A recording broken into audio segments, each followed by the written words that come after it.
I thought leaving home would be my ticket to freedom, a chance to break free from the suffocating rules of my parents.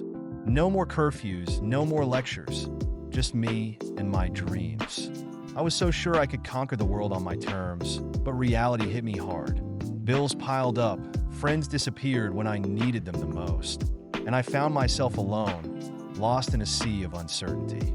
As I sat on that park bench, staring at my empty wallet, I couldn't help but feel the weight of my decisions crashing down on me.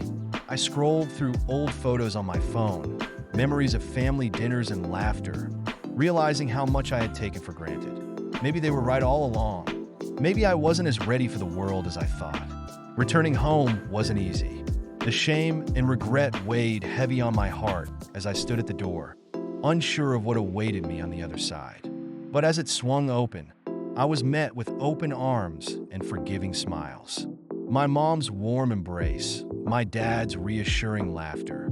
It was like coming back to a place I had never truly left. I apologized for my mistakes, for not listening, for thinking I knew better. But they didn't scold me.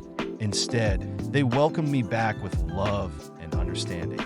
Sitting at the dinner table, surrounded by familiar faces and unconditional warmth, I realized that home wasn't just a place. It was a feeling of safety, of acceptance, of love that never fades. In the end, I learned that no matter how far we stray, the wisdom and love of those who care about us will always guide us back home. Life's lessons are tough, but the love of family is the anchor that keeps us grounded, no matter how stormy the seas of life may get.